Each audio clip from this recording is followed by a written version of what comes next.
So my name's John DeBoer, and I'm a senior policy advisor with UN University based in Tokyo.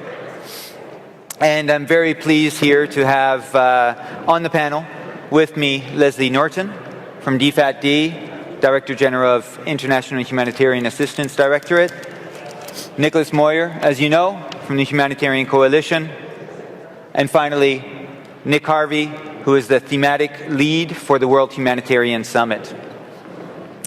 Now, we've had 2 extraordinary days, I think, of intensive discussion, dialogue, thinking. I think we've highlighted the fact that there are immense challenges before us. We've touched on the fact that we're only beginning to feel the impact of climate change. Things are going to get worse. And we have to be prepared to meet those challenges. We've talked about the changing nature of violence, the impact that has on negotiating access, on the scale of forced displacement. We've talked about other trends such as urbanization, what that means for operational realities from a humanitarian perspective.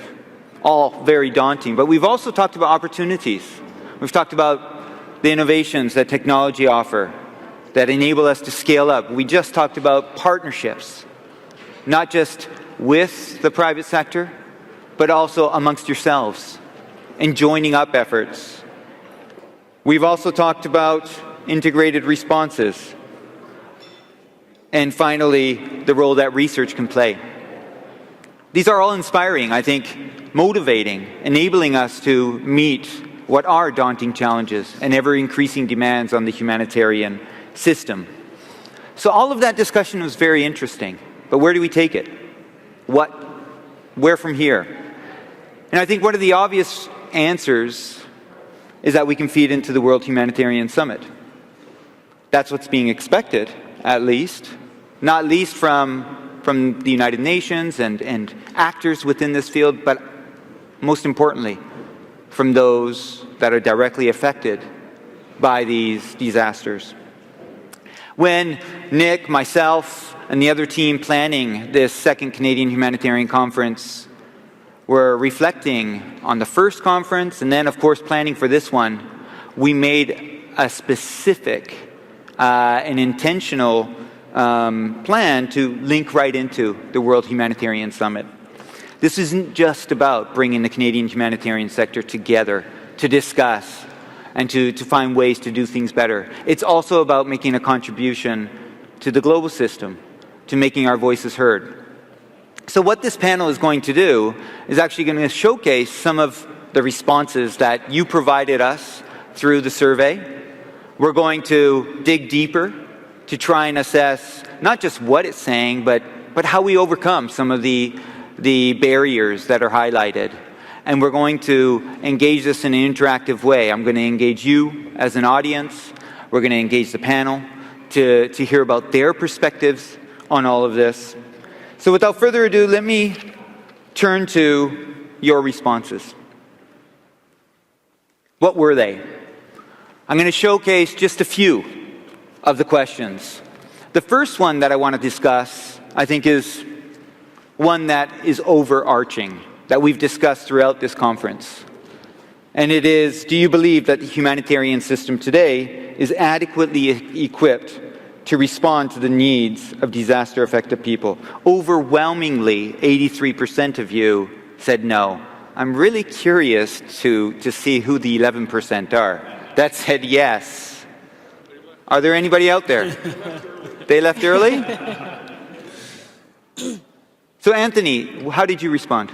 I responded no. And please do use your mic. And I'd like to hear a little bit about why you think we're ill-prepared. Oh, gracious. Anthony Scoggins, Oxfam, not having prepared my script for this one.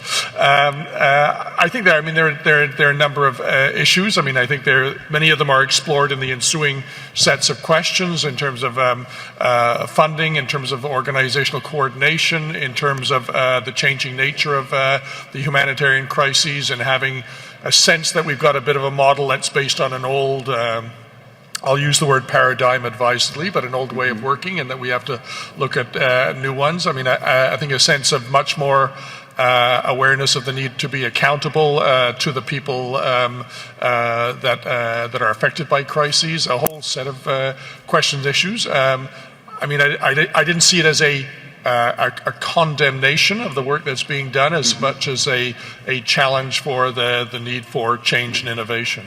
So I think one of the reflections here is that there's a broad consensus that the system needs to change, that is pushed to the brink. Can anybody out there give me a sense of how, some ideas of what concretely needs to be done to help us be better prepared? Anybody, raise your hands, or else I'm going to go to people I talk to. Santiago. Thank you for that.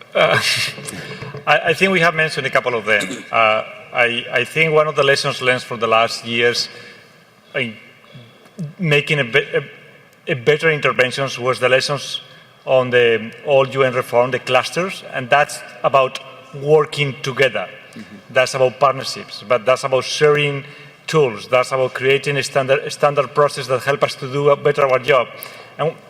And I think some of these lessons can be brought to other new partnerships. I think the other big piece is we need to do more public engagement. The role of advocacy as a programmatic tool to change point of views, to make governments take decisions, to make companies behave in a way, to engage communities in big part. I think that one of the examples on the metro partnership with the Humanitarian Coalition, bringing realities from one side of the planet to Canada, so Canadians feel more engaged with what is going on in some of the communities that are affected. I think those elements will be, I think that what we need right now is not the technical, it's not the software or the hardware piece of humanitarian intervention. We know how to do it. We are doing it better and better. Communities know how to do it, actually. They are responding even faster than we are. It's about the soft skills and how we share, how we partner, how we work together. Great. Thank you very much. I want to turn to you, Nick Harvey. Do these results coincide with what you're hearing from other regional consultations? No, I think they do. I think there's a general sort of feeling, as you laid out at the beginning, that there's very much a sort of overheating of the system. We're dealing with some of the clear issues, for example, that Valerie Amos laid out this morning in terms of both the political and the whole range of different challenges faced, the finance and challenges, etc. And I think there's, what we're also seeing is we're starting to see some sort of various elements and various recommendations and things that are being pushed through the regional consultation. So if we're, particularly in this session, looking at some of the solutions and issues, I think one of the core strands that is being raised in all the three regional consultations so far is this issue of really looking at, what are the different requirements in some of the different contexts that we're facing. And clearly there are, very different issues faced. And for example, one of the big things that's being pushed is localizing the response, and how do we really try to accelerate that. And some of the ideas and thoughts that are being raised are things like regional or national finance mechanisms to scale up local organizations, and also support capacity within regions so that they can, you have deployable capacities that exist within national capacities that can be shared within the region. There's a whole issue about how do you broker and set up mechanisms to really engage the private sector, in particular the local private sector, in situations of high risk. And also, how do you adapt the coordination mechanisms so that actually they're in support of national governments or sub-national governments rather than setting up parallel systems. Clearly it depends on the context that's being faced and the ability to do that. And then the last point is about preparedness finance, and how do we make sure that there is greater investment in that. And that's not just an issue obviously the humanitarians have a role, but I think more importantly, how does the development and the climate change community work with governments to really build that capacity up? Great. Leslie, I'm going to turn to you now. Do you agree with this assessment? And if so, what do you think needs to be done? Well, at first blush, I was going to say that I do think the system is adequately equipped. However, when we look at the Ebola response, obviously there's a huge gap. I think it's 350 health workers a month lacking in the Ebola response. So I'm currently going to argue with myself as I respond. But I think we have to unpack the word adequate. So if we are looking at the tools, at the people, and at the funding, it's three different elements. I believe that the tools are adequate. Do we use them in the adequate way? That's a whole other question. Would we create the tools and the architecture that we have today if they didn't exist? I think we probably would. A friend of mine in this room lent me or put me onto Battlestar Galactica one year as we were commuting in our vehicles to the office. And if anyone knows Battlestar Galactica, the very first scene and the very last scene, you've got the same world in a different galaxy, and you have the same reality where you have New York City, and then you have the world completely destroyed, and at the end, many years later, in a different galaxy, the exact same reality. I think we would have the exact same reality if we had to recreate the humanitarian architecture. However, I do realize that there are some elements that we need to adjust. The word adjustment comes because I have a chiropractic father and brother, so I use that term. But I think really on the side of human resources and leadership, we had that discussion with Valerie Amos earlier, there are some challenges. But I also put it out to you, are we asking your sector too much? This is a year that's been unprecedented, and so how much can we actually ask of this sector? We're asking also this sector to move into resilience. We're filling the gap, in the transition gap. We need to do preparedness. Disaster risk reduction has historically sat within the humanitarian sector as well, and even though we continue to try and ensure that it sits in the development sector, I think we can say that theoretically, $22 billion is generous in donations towards humanitarian funding in 1 year. How much more can you ask of donors and contributors? So I would say that I agree with what people have said in the survey, but I think there's just a lot of elements that we do need to unpack because there's a whole lot of good, and I would not want to throw out the baby with the bathwater. Nick Moyer, what adaptations, what innovations are you guys bringing forward? Well, if I could, I'd like to echo some of the things that have been said, but I do think it's important to recognize what the yes votes here represent. I mean, we as a system has developed so much in terms of capacity. There's never been so much global capacity to respond. And one of the things that I found interesting over these couple of days was hearing the consensus around our ability to respond for things like the major natural disasters. And not a lot of questioning about whether we have, obviously there's improvements and adjustments, as Leslie is saying, that can be made. But really a lot of this honed into the protracted conflicts, and is our system really fit for purpose for that?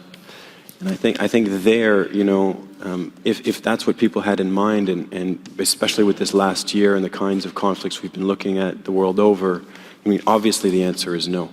But in a variety of ways. And I think our system, in fact, isn't really designed for this. Really important, findings that we have to reflect upon with respect to the amount of funding that goes to short-term responses in long-term protracted crises. Funding mechanisms perhaps are not the appropriate ones. The responses that we use as humanitarian agencies perhaps are not the appropriate ones. I think there's really something to look at there. It came back a number of times, and I know we're going to go to humanitarian principles later. But there is something here around, recentering ourselves around those principles and our ability to preserve space for response in these most difficult of situations. So very important questioning, certainly, that I've felt. Great. Well, let's turn then to the humanitarian principles now, which is the next question that we're going to discuss. So the question here was, do you believe that the 4 core humanitarian principles of humanity, independence, impartiality, and neutrality are well understood and prioritized by practitioners and decision makers? And again, echoing what you just said, Nick, the majority here don't think they are neither well understood nor prioritized.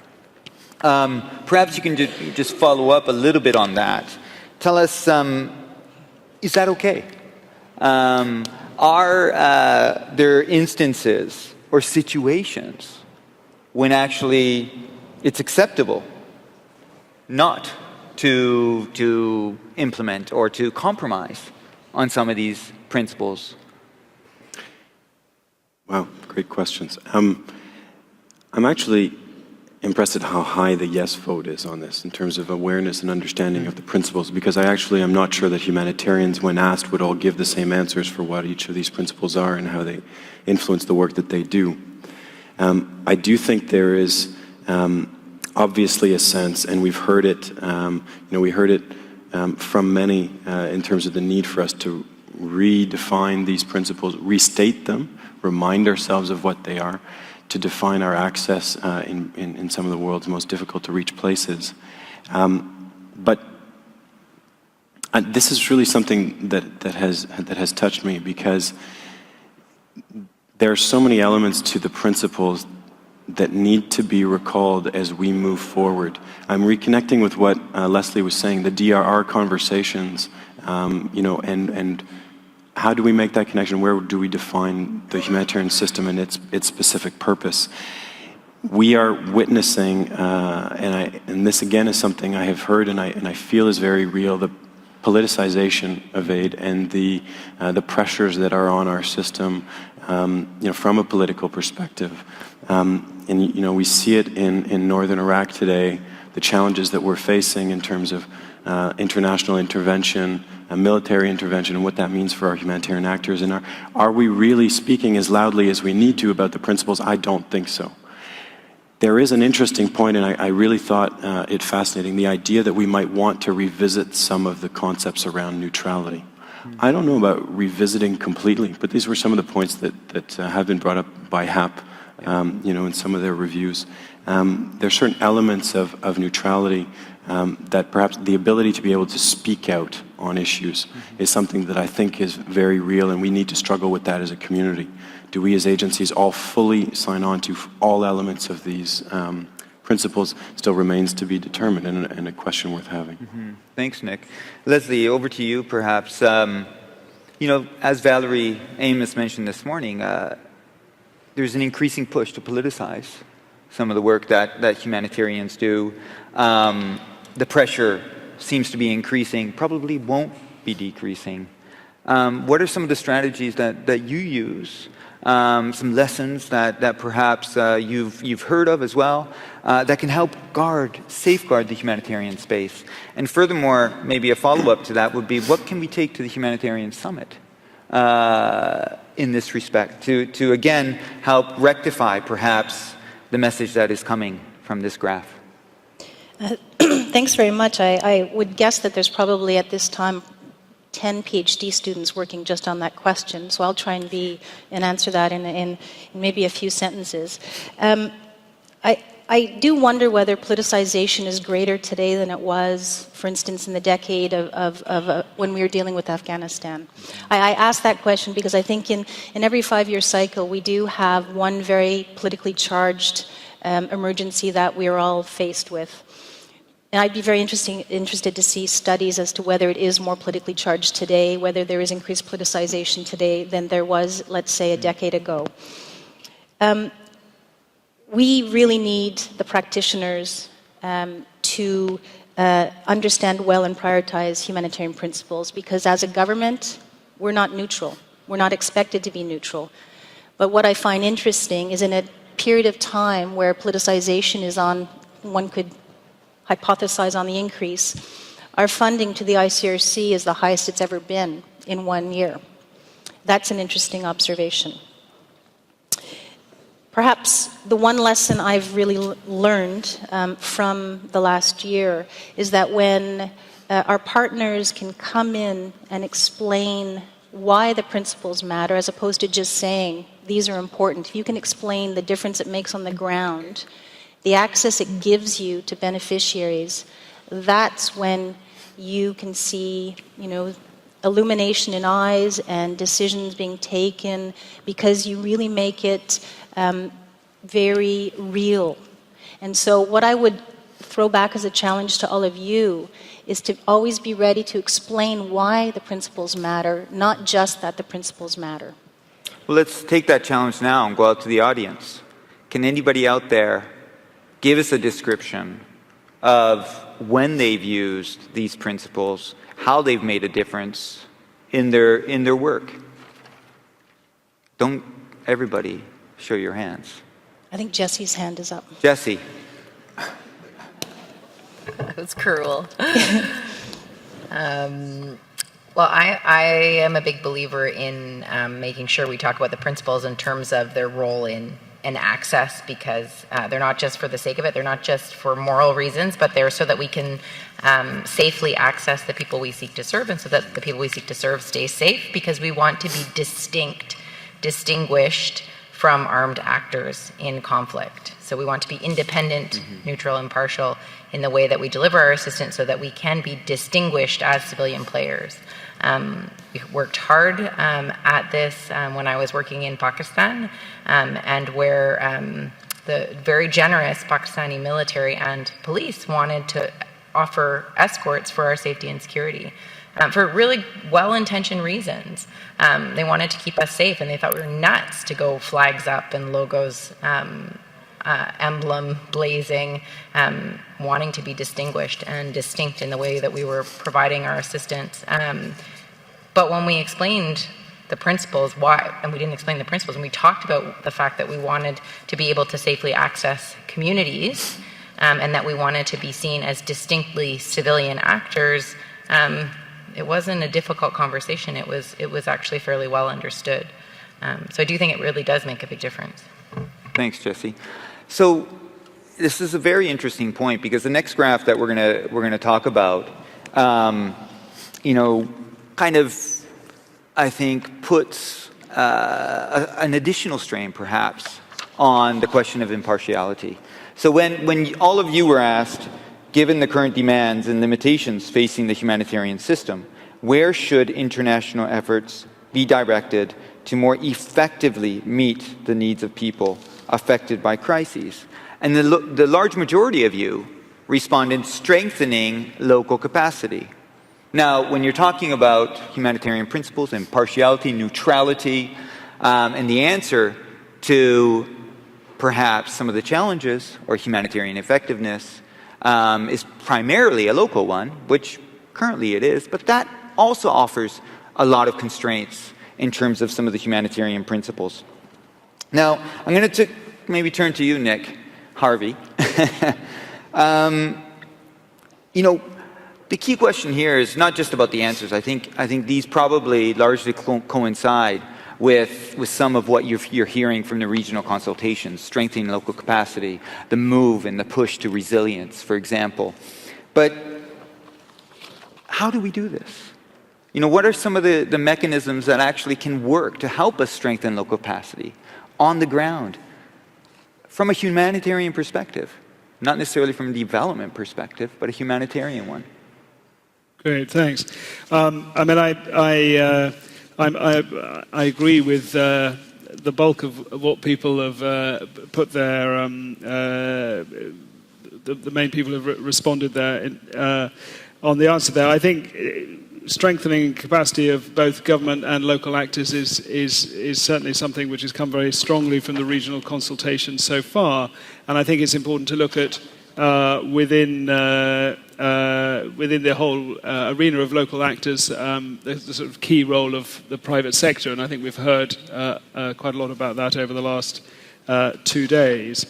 But I think, sort of picking up on your question, And if you look at how the sort of second tier of people have responded to this, it's about, which is the whole question about making the links with the development world and for the humanitarian community to engage more in preparedness and the building of resilience. And I think this is an issue that we need to explore quite closely, is the extent to which there's a potential danger of the humanitarians drifting into what can, in a sense, be the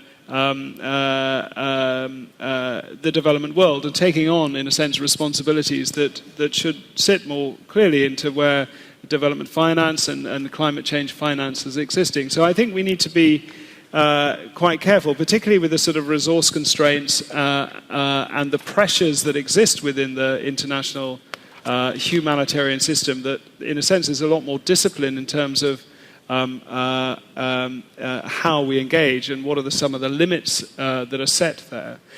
So I think there's, one of the core issues that we're exploring is on the whole sort of preparedness front, and how can one increase the finance on the sort of humanitarian preparedness, but how also can we have a clearer determination of the roles and responsibilities that exist with the development and climate change community. So again, where it's feasible, are there opportunities to look at much more longer term planning and investment in countries, which starts off by having a common analysis of risk, so that all of those players understand some of the core threats and issues that are faced with the government, and then have the ability to then work out what are the sort of roles and responsibilities that different people will play at different levels of government in order to ensure that people are then better able to respond. So, I mean, I think those are some of the dilemmas that, and challenges that we're trying to explore so that there can be some clear solutions through the summit. So let's talk a little bit of solutions. I'm going to go out to the audience. I mean, here there are a number of dual mandate organizations as well, which hold the key to some of the answers. Gillian, you yourself lead a dual mandate organization. What are some of the approaches that you're taking to this question about enhancing preparedness in a meaningful way? Well, fortunately, we have access to a number of country presences around the world. And in many of the countries that we're working with, we have a sort of systematic way of working on preparedness within those domains, even if they're more long-term development processes. So within our humanitarian group, we have EPP processes that are set up. We go out to the country offices. We work with the teams there to ensure, in many cases, they may look at it as perhaps a step that's unnecessary. But at the end of the day, when they do face an emergency, they understand how it's important to put those things into place. So we're sort of very practically and actively working with the country presidents to put them in place, hopefully before the disaster hits. Great, thank you. Now, I am conscious of the fact that, Nick, you do have to catch a plane. I do want to thank you for joining us here at the Canadian Humanitarian Conference. We're hoping that the activities here, the discussions, our collective thinking can continue to feed into the World Humanitarian Summit itself. But I will ask you one last question, if you will permit me. So we will move to the next slide, which is about reducing vulnerability and managing risk. And the question asked was, what most increases the risk of disasters in developing countries? And the answer here was actually quite an interesting one. And it points to the fact that humanitarian agencies are too reactive. They're not proactive enough. Again, it links to the preparedness question that we discussed. But what does this mean, in particular for the World Humanitarian Summit? What kind of message does this bring forward? And what can be done to address this? I think, in a sense, I think it's fairly similar issues to in a sense, the previous question, in that, I tend to sit more in the A camp here in terms of, weak governance being some of the core issues in terms of increasing the risk of disasters in developing countries. And I think it's one of the core questions that we need to sort of look at is again this issue of setting the limits and being very clear on where the humanitarian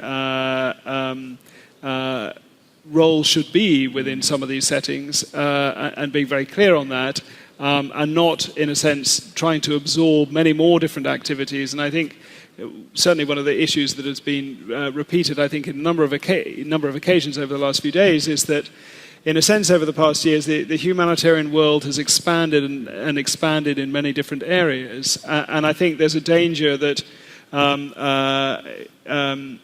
that if it starts to creep further, it will then have the further pressures, and actually, I think, in a sense, there's a requirement for the system to, in a sense, contract and actually really look at where it's mission critical, which I think is certainly in situations of conflict.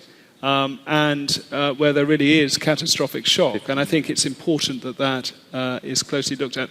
I apologize that I have to leave and go and take a plane. I'd like to thank you all very much for being part of this conference, and also very much for the links that you've made to the World Humanitarian Summit. And I very much hope that you will all stay very engaged in this process. I know there will be close engagement running up to the regional meeting that will happen in Budapest in February.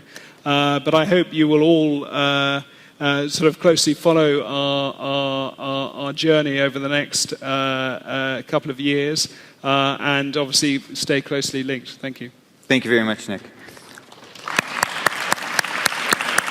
We will continue a few more minutes, perhaps another 10 minutes, to showcase a number of other questions. But on this, Nick, I want to ask you a point-blank question.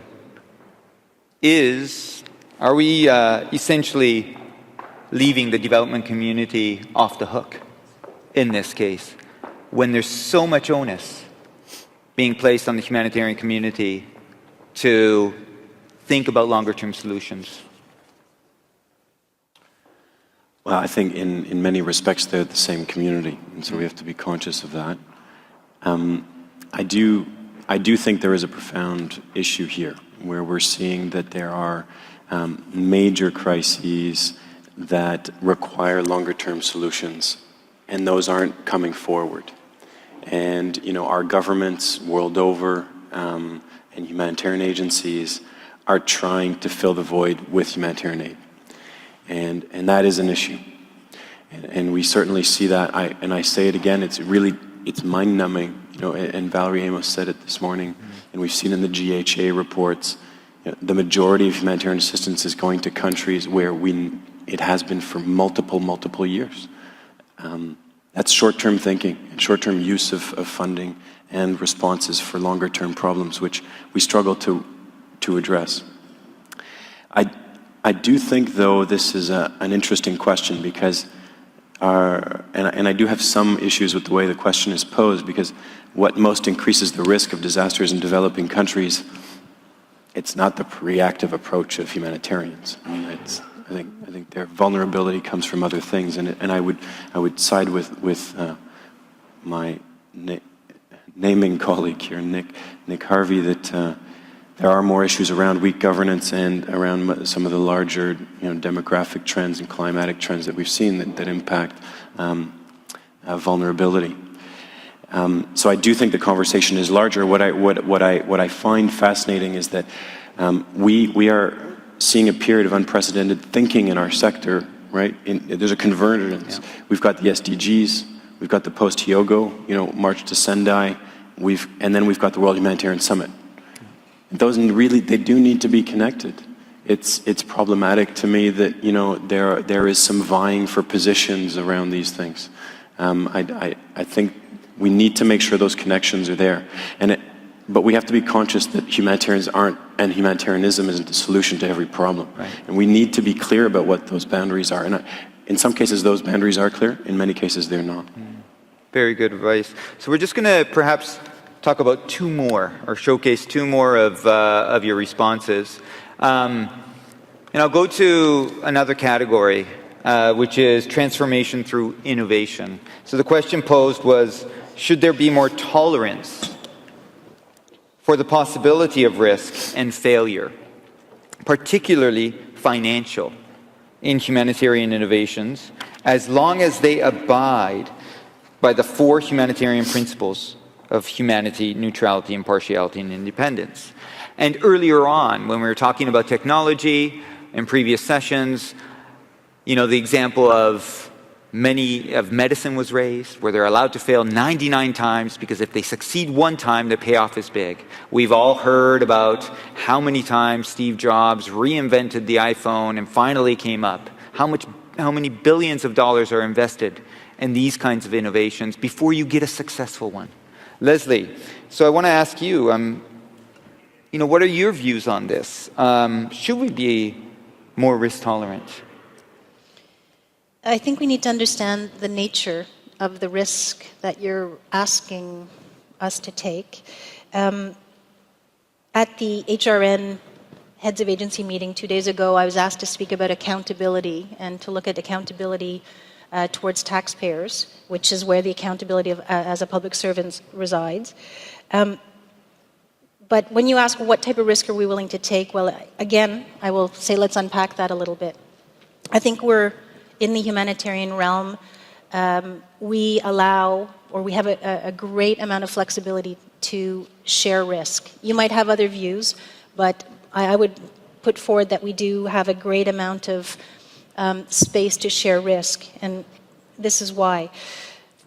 What we don't have any space, or where we do not have space to share risk, is on the financial management system side of things. So through our due diligence, you all know, we have some very strict procedures, as you do.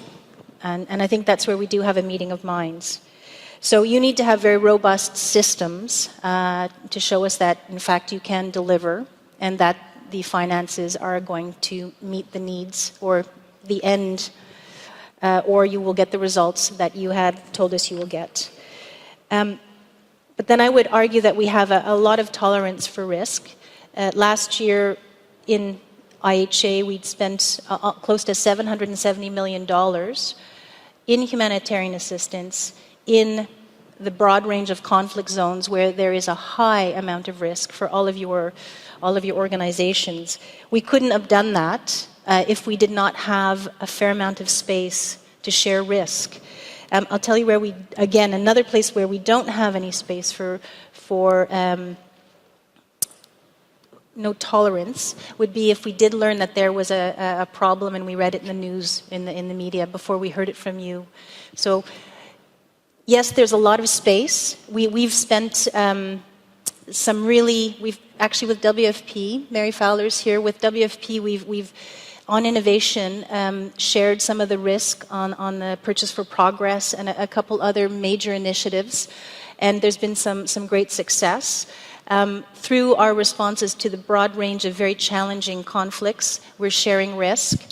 But to do so, we need to have that dialogue with you so that we're aware, if there are new risks that have come out, and if there is going to be failures, we need to know that so that we're in a position to make those who need to be aware so that they can respond to the 24/7 news cycle. Nick, what is your approach on risk? Risk is a fascinating thing. I have to echo Leslie on something. In our world, in the nonprofit world, I think humanitarians are some of the most innovative. I think they are willing to take risks, to put their lives on the line, and that's really significant, not just on an individual level, but as institutions to be able to deal with the risk involved of sending people to conflict, of sending people to West Africa today. But we do profoundly as a sector, and I think it's not just about our relationship with governments. We have a real problem with risk. I love the work and the thinking of Dan Pallotta. I don't know if you've followed him. If you guys haven't seen the TED Talk, please look up Dan Pallotta. If you want to know why our sector has issues, why we haven't been able to solve the world's problems as charities, go see Dan Pallotta. And think we really do struggle with the way that we're set up. We aren't able to take the risks as you set out up front, the willingness to fail. And that is difficult. And I think we as agencies, we may have limited budgets, but we could take some risks ourselves, and it doesn't always have to be backed by a specific donor. I don't have a solution to that. I think it's profound. I think it's in our DNA. And I think we do need to try to find some ways to overcome it, and really rewarding innovation. Could we champion innovation? Things like the Deloitte Humanitarian Innovation Program. I mean, that's what we need. We need endorsement of innovation. Great. Well, I lied to you. I'm not going to show you the next slide because unfortunately we're out of time. But I will say on this issue of risk, I think we've talked a lot about the importance of trust, relationship building throughout this conference, of community, of joint learning. All of that is about dialogue, about being aware of our risks, jointly trying to assess them, and find solutions to them. I think this is a start. We're in this together. And of course, most importantly, engaging those at the local level that are confronting these risks, listening to them. So I want to thank you, panels, everybody in the audience, the millions online, for joining us today. We have a few closing remarks after this, but again, just to thank you for joining us on this second Canadian Humanitarian Conference. Continue the discussion, continue to feed into the World Humanitarian Summit, because there's a lot of ideas and certainly there's a lot of need. Thank you.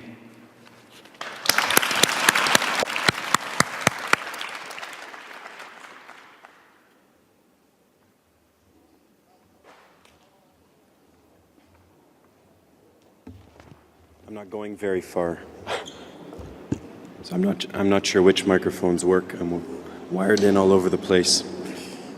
I haven't walked very far. I know that on the program, Rosemary McCartney was signed up to do the closing remarks, and she's had to travel. And so I really do want to take an opportunity to just take very few words, unlike my opening, where I probably went too long, to start by thanking you all for your participation. It's been absolutely extraordinary. I have been impressed with the level of conversation. I thought Canada had it in it. I thought our community had it in it, and you did. And this has been a great event, I think, for all of us. There were a few things that really did stand out for me over these couple of days, and I just want to bring up, there's so many things that we talked about, so many things I want to keep talking about. I wish these days were more common for us. I think there are just 4 points I'm going to raise in particular. We've talked a lot about our system. What is our system? We're faced with unprecedented challenges. We all know that.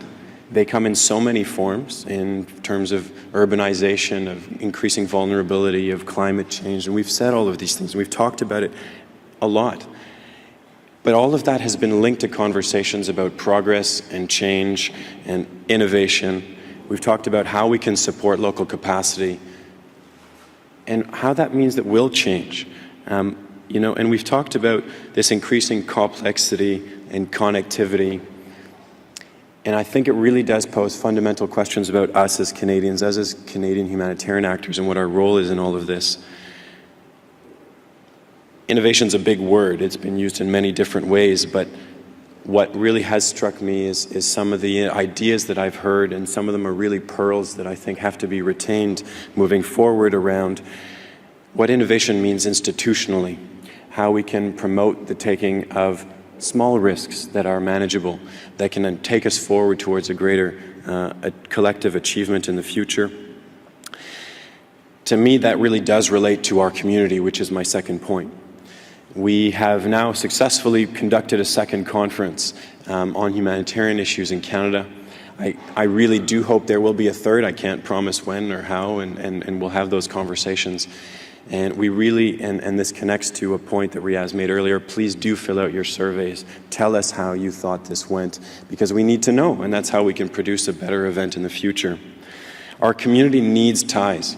We need ties between our events, and this François Audet told us this morning it's not just about these conferences, it's about the conversations we can build, and it's not just about the coalition or the big actors or the big brands. It's about all of you and the work that you're doing, and you can bring research to us, and you can initiate conversations between the conferences, and if you invite people, will come, and that matters, and we need to do those things.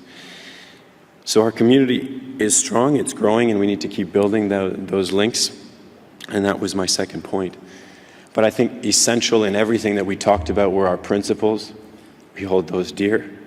And so, you know, when we've talked about our work everywhere, we need to unpack those principles, and I like to see us talking more about them with our decision makers, with each other, and certainly within our organizations as we struggle with these concepts around disaster risk reduction and longer-term development and poverty alleviation, which I know are close to all our hearts, but how do humanitarian actors and humanitarian principles relate to that? And how do we protect them? Which takes me to increasing our engagement, and that does relate to community, and that's my fourth and final point. There's something that Claude Bruderlein said this yesterday at the beginning. He talked about a new generation needing to take ownership of our principles. Is it because, for me, watching the Rwandan genocide, I was a teenager? So does the idea of generational shift resonate more with me? It doesn't really matter why it resonates with me, but I do think that we all need to consider how we will address these challenges of the future in a very future-oriented perspective. This is the world I want, it's the world you want, and we're all part of that. Just to close off, none of all of this is possible without the tremendous support of our volunteers and our partners. I can't say it enough. OCA and IDRC, and absolutely the Aga Khan Foundation and the members of the Humanitarian Coalition. I'm sorry, I'm losing my voice. But there's so many individuals I'd like to thank, but there's one in particular, and that's Ginette Gautreau, which I think you all know.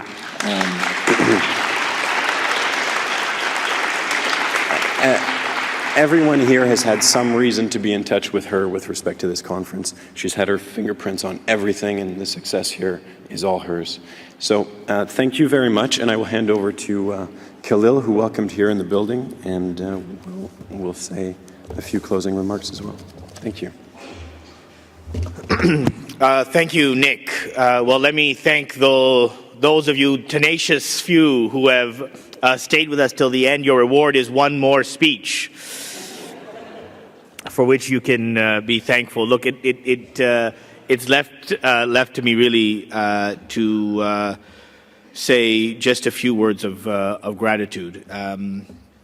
Obviously to the participants who have joined us from around the world, but also here over the last 2 days, to your colleagues as well. Thank you. Obviously the results and the impact of our time together will be measured in improved ways of thinking about the issues we care about, in improved practice in the field, and in reduced suffering of those who we're seeking to serve. And so I hope all of you will commit to actions that come out of this conference, out of your conversations, that you have identified new partners, that you've identified new ways of thinking about what you do, that you've identified an agenda of change that you want to incorporate in your own work. That will be, of course, the most important testimony to our time together.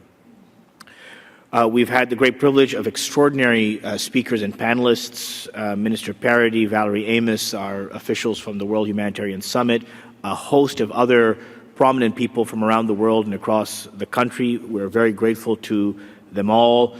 Nick has already talked about the co-sponsors of this event, the Humanitarian Coalition, IDRC, OCA, DFAT-D, all of who've allowed this and enabled this to happen. We've had an extraordinary program committee that's been working for many, many, many months. And Nick, we owe you our gratitude for being the intellectual force behind bringing this all together and putting together such an extraordinary program of activity. There's been a group of people who have been involved in logistics and planning of this conference, to whom we are all very, very, very thankful. including the interpreters who have been kind of hidden in booths all day, but they can interpret this. You can say thank you to yourself. I don't know if the code of conduct of interpreters allows you to do that, but you should say thank you to yourselves in your booths for allowing this to be an event that reached all Canadians, irrespective of their language of choice. Today is International Volunteer Day, and I can't let that pass without a real vote of thanks to the many volunteers who have allowed this to happen. We have the great privilege of hosting regularly in this space, and like in so many of your organizations, our organizations is built on the edifice of an extraordinary group of volunteers whose conviction, whose time, whose dedication, whose passion for really excellent performance is an inspiration to us all. So if you'd please join me in thanking all the volunteers who have...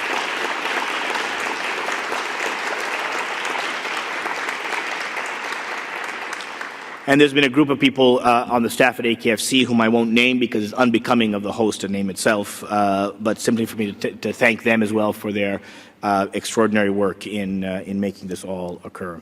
So I hope you've been left informed and inspired and the wiser for your participation here. May your work be sustained and improved by this encounter, and may the people whom we serve benefit from our time together. Thank you.